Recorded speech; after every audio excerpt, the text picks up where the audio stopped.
हमारे ये सभी बंधु कर रहे हैं।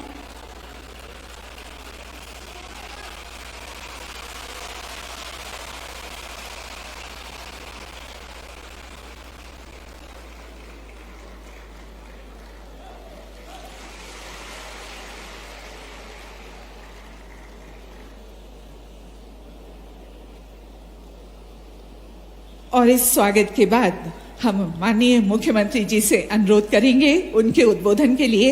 उनके उद्बोधन का वेबकास्ट के माध्यम से संपूर्ण प्रदेश में सजीव प्रसारण किया जाएगा।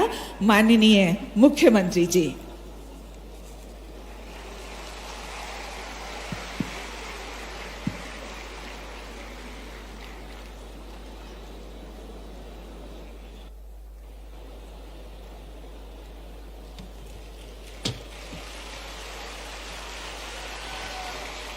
बोलिए भारत माता की, भारत माता की, सरस्वती मैया की।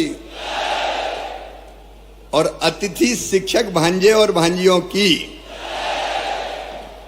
तुमसे ही तुम्हारी जय बुलवा ली।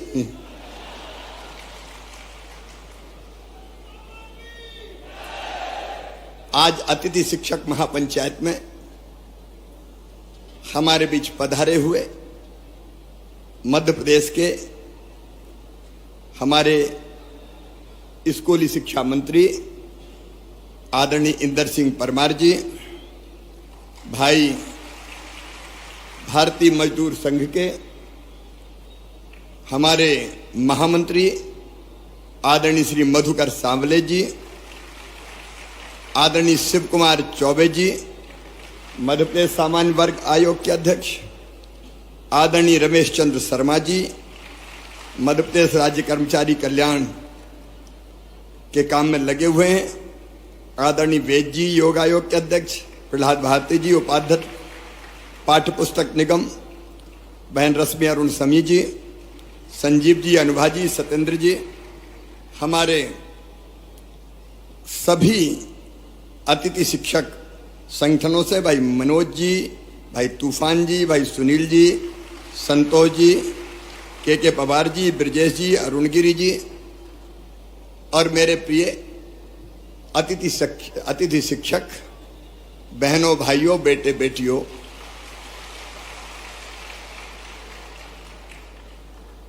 पिछली सरकार ने शिक्षा की व्यवस्था ठीक करने के लिए कभी ठोस कदम नहीं उठाए थे और एक अधकचरी व्यवस्था हो गई थी। गुरुजी, शिक्षाकर्मी, बाद में अतिथि शिक्षक, और इनकी जिंदगी अगर देखें तो ऐसे अनिश्चितता के भंवर में फंस गई थी कि करें तो क्या करें इतने साल पढ़ाने के बाद। मैं एक आपके योगदान को मैं कभी भुला नहीं सकता। जब रेगुलर शिक्षक नहीं थे तब अतिथि शिक्षक के रूप में आपको पढ़ाने का दायित्व सौंपा गया और मुझे प्रसन्नता ये कहते हुए कि अधिकांश अतिथि शिक्षकों ने पूरी कर्तव्य निष्ठा के साथ अपने दायित्व का निर्वाह किया, अपने दायित्व को निभाया। आप वो हैं जिन्होंने हमारी शिक्षा की गाड़ी को आगे बढ़ाया। बच्चों को आप लगातार गांव-गांव में पढ़ाते रहे। मैं आपको इसके लिए हृदय से धन्यवाद देता हूं। आज मैं शिक्षा पे कोई भाषण देने नहीं आया, क्योंकि वो समय समय पे हमारी चर्चा होती रहती है। लेकिन मित्रों, मैं अपनी ड्यूटी मानता हूं कि जिन लोगों ने जी जान से अपने सामर्थ्य और अपने क्षमता के अनुरूप बच्चों को विद्या का दान दिया, उनकी जिंदगी भी कुछ बेहतर की जाए। अनिश्चितता के भंवर में वो लगातार लटके ना रहें। और इसलिए अभी अलग अलग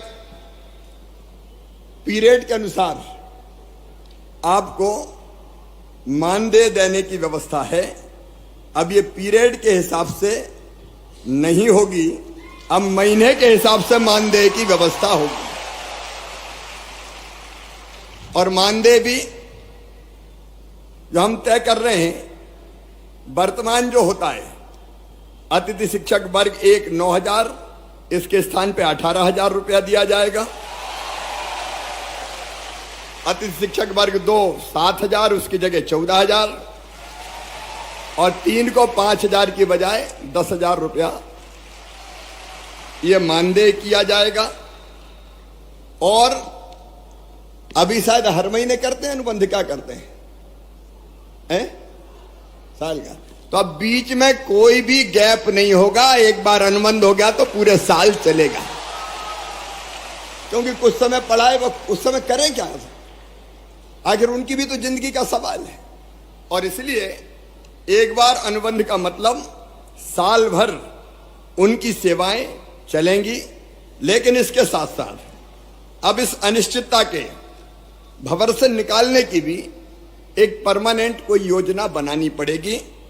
और इसलिए हम एक शिक्षकों की भर्ती में अभी तक अतिथि शिक्षकों को केवल 25% का आरक्षण था, अब 50% बढ़ा के किया जाएगा।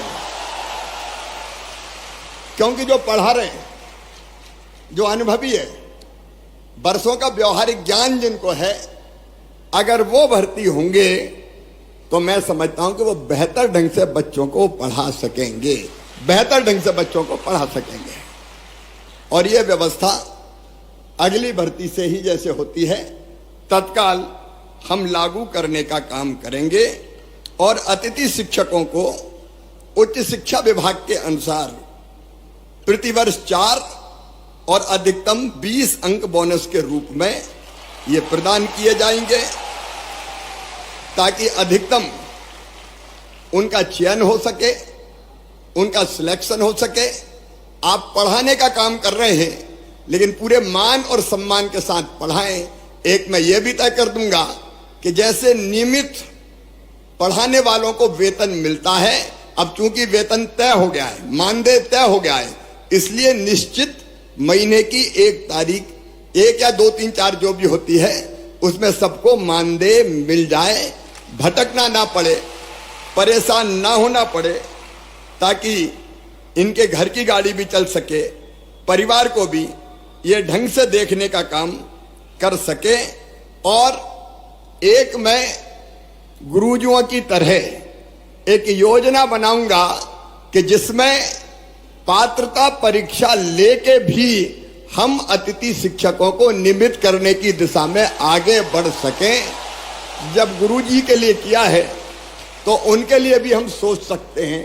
केवल जो आरटीए के अंतर, आपको पता है शिक्षा का जो कानून है आरटीई, उसके अंतर्गत डीएड बीएड वाली जो बाध्यताएं हैं वो हम रिलैक्स नहीं कर सकते, क्योंकि वो केंद्रीय कानून है।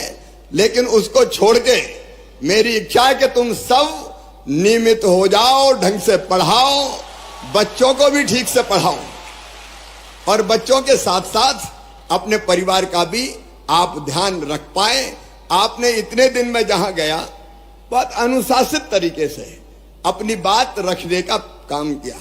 मैं जहां जाता था मेरे अतिथि शिक्षक मित्र मिलते थे और बड़े अनुशासित ढंग से अपनी बात करते थे। मेरी आपसे इतनी अपील है कि मैं आपकी चिंता करूंगा, भारतीय जनता पार्टी की सरकार आपकी पूरी चिंता करेगी। आपकी जिंदगी अनिश्चित हम नहीं रहने देंगे, निश्चितता लाकर ही रहेंगे। कई कदम मैंने आपको बता दिए, लेकिन आपसे भी मेरा आग्रह है कि शिक्षक का मतलब सामान्य सेवा नहीं है, यह है बच्चों का भविष्य बनाने का काम। आज जो बच्चे पढ़ेंगे वो ही मध्य प्रदेश बनाएंगे, वो ही अपने देश को बनाएंगे। तो मेरी अपील है कि बेहतर से बेहतर पढ़ाई, बेहतर से बेहतर शिक्षा, और उसके लिए अगर हम अपने आप हमको ट्रेनिंग प्राप्त करनी हो, हमको कई चीजें सीखनी हो, तो आप उसकी भी भरसक कोशिश करना कि आप अपने आप को कैसे और ज्यादा सक्षम बना सकते हैं। शिक्षकों का भाषण नहीं बोलता, शिक्षकों का आचरण बोलता है, प्रभावित वही करता है। और इसलिए आपका आचरण बोले। आपको देख के देखो, मैं आज जो कुछ हूं, मैंने अनेकों बार कहा है, मैं आज फिर कह रहा हूं कि मैं जो कुछ हूं आज, उसमें सबसे बड़ा योगदान है तो मेरे माता पिता के बाद मेरे गुरु, मेरे शिक्षक श्री रतन चंद जैन जी का है। मैं उनको बारंबार प्रणाम करता हूं। गुरु चाहे तो बच्चों की जिंदगी बदल दे, और इसलिए अपने यहां कहा है, गुरु गोविंद दोऊ खड़े काके लागू पाए, बलिहारी गुरु आपकी गोविंदिया बताए, गोविंदियो बताए। शिक्षा वो है जो मनुष्य को मनुष्य बना सके। शिक्षा वो है जो मुक्ति दिला सके। सा विद्या या विमुक्त, शंकराचार्य जी महाराज ने कहा था। इस लोक में भी और परलोक में भी मेरे प्रिय भांजे और भांजियों, मैं यही आग्रह आपसे, देखिए मैं सरकार नहीं चलाता, मैं परिवार चलाता हूं, परिवार चलाता हूं। शायद ये पहली बार है जब मैंने मध्य प्रदेश के जितने हमारे साथी हैं कर्मचारी, उनकी ऐसी पंचायत बधाई, कोई की हिम्मत है कि पंचायत बुला ले। ये मामई की हिम्मत है कि पंचायत बुलाता है और चर्चा करके समस्याओं का समाधान, क्योंकि आप भी हमारे हो, मेरे परिवार के अभिन्न अंग हो, तो आपका सुख और दुख भी तो मेरा है। आपका एक कमिटमेंट मुझे चाहिए कि पढ़ाने में हम कोई कसर नहीं छोड़ेंगे। बोलो सब तैयार हो तो बोलो भारत माता की। एक कमिटमेंट आपका कि पढ़ाने में आप कोई कसर नहीं छोड़ेंगे, और दूसरा कमिटमेंट मेरा कि मैं आपकी जिंदगी में अनिश्चितता नहीं रहने दूंगा, निश्चितता लाकर ही चैन की सांस लूंगा। और उसकी कई चीजें मैंने आपके सामने रखी है, वो नीति बना के आपके भविष्य को भी सुरक्षित रखेंगे, क्योंकि आपके भी तो बच्चे हैं, आपके भी तो बेटा, कई की तो शादी हो गई और कई बार पहले शादी हो गई। कितने सालों से पढ़ा रहे हैं? मैं समझता हूं कि 15-15, 20-20 साल से पढ़ाने वाले भी शिक्षक हैं कि नहीं? अतिथि शिक्षक वो भी हैं। तो ये कहां जाएंगे? इनको कहां रास्ते में छोड़ेंगे? क्या इनको जीने का हक नहीं है? क्या इनको मुस्कुराने का अधिकार नहीं है? और इसलिए आज मैं भरे भाव से कह रहा हूं कि आपकी चिंता मैं करूंगा, जिंदगी में निश्चितता लाएंगे। और ये जो कदम हमने उठाए कि गुरुजी की तरह हम पात्रता परीक्षा भी लेके आपको रेगुलर करने का काम करेंगे। 50% रिजर्वेशन भी हमने 50% शिक्षकों की भर्ती में कर दिया, ताकि आप जो न्यूनतम आवश्यकता है वो पूरी करते हुए बच्चों को ढंग से पढ़ाएं। बहुत लंबा चौड़ा भाषण देने की जरूरत नहीं है। मेरे साथ आप एक बार खड़े होके ये संकल्प लेंगे कि मामा जी, शिक्षा के मामले में, बच्चों को ढंग से पढ़ाने के मामले में और हर संभव सहयोग करने के मामले में हम पीछे नहीं रहेंगे। बोलो सब तैयार हो तो मेरे साथ बोलिए, भारत माता की, भारत माता की, भारत माता की, सरस्वती मैया की। जाओ मेरे प्रिय साथियों, अब आपका भविष्य सिक्योर है। ढंग से पढ़ाओ और अपने परिवार का भी ध्यान रखो, मध्य प्रदेश को भी आगे बढ़ाओ। बहुत बहुत धन्यवाद।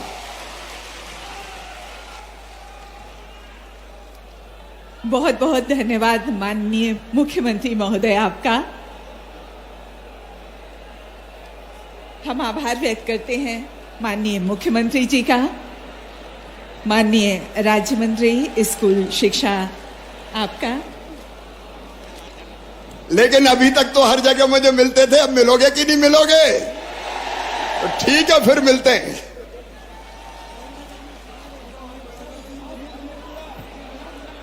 एक बार फिर माननीय मुख्यमंत्री जी का बहुत बहुत आभार।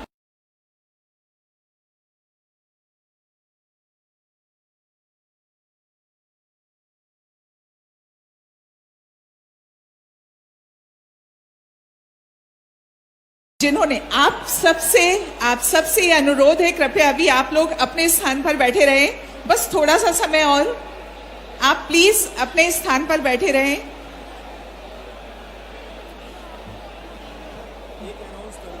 जो भोपाल